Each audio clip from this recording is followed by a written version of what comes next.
O grande problema para o fracasso do acordo de saída do Brexit prende-se com a questão da Irlanda. A Irlanda do Norte é o país mais pequeno da Grã-Bretanha, mas tornou-se uma das partes mais importantes do Brexit. Esta fronteira pode determinar o futuro de toda a União Europeia. Mas o porquê da questão da fronteira ser tão importante? Depois do Brexit, Inglaterra, Escócia e País de Gales permanecerão exatamente iguais como uma ilha. No entanto, devido à Irlanda do Norte fazer parte do Reino Unido, vai dividir a Europa, porque a República da Irlanda permanecerá na União Europeia. Por isso, esta fronteira será a nova fronteira externa da União Europeia. E aí está o grande problema. Como serão feitas as exportações entre a Grã-Bretanha e a União Europeia? Então quais são as opções? Talvez a construção de um muro e postos de controle na fronteira, mas para muitas pessoas isso é a última coisa que querem. A Irlanda teve uma fronteira deste género anteriormente e durante esse tempo 3.600 pessoas foram mortas durante 30 anos de conflito e guerra civil, denominado The Troubles. A fronteira era o coração da guerra e uma pequena hipótese dessa fronteira reabrir feridas do passado faz as pessoas afastarem-se desse cenário. E ninguém quer isso.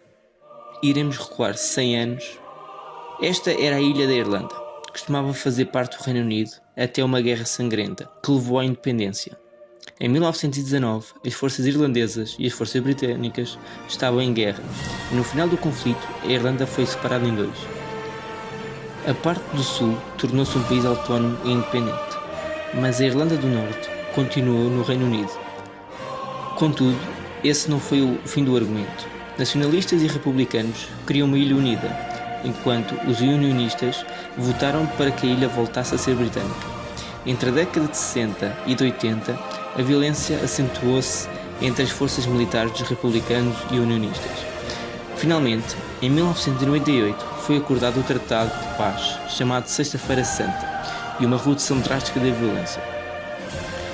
Nos anos seguintes, os postos de controle britânicos foram removidos, e neste momento a fronteira é praticamente invisível.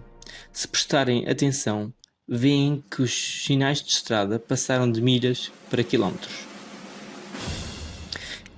E depois, o Reino Unido votou a favor do Brexit.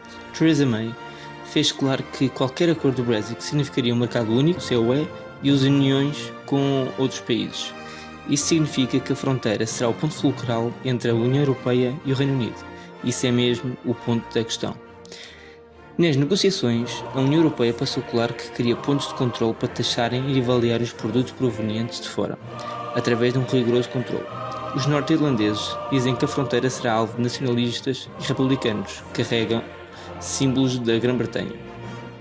A União Europeia, os britânicos e os irlandeses todos concordam que não deve existir novamente uma fronteira rígida, mas não conseguem encontrar o consenso sobre a situação alfandegária. Tem-se falado sobre tecnologia de ponta que verifica os caminhões, sem que se tivesse parar na fronteira. Ou, como acontece em relação a alguns produtos, longe da fronteira, como a gasolina, o álcool e o tabaco. Mas existe o perigo que um acordo razoável não seja conseguido a tempo. A União Europeia sempre disse que queria um plano de backup. Um plano que iria acontecer se eventualmente não existisse um acordo de Brexit. Bruxelas pensa que a resposta a esta questão seria toda a Irlanda do Norte, ficar na União Europeia. Isso levaria a fronteira a estabelecer-se aqui, entre as duas ilhas, no oceano. No entanto, isso levaria os nacionalistas a revoltarem-se. O partido de Theresa May é oficialmente chamado Partido Conservador e Sindicalista e defende que a Irlanda do Norte continue no Reino Unido.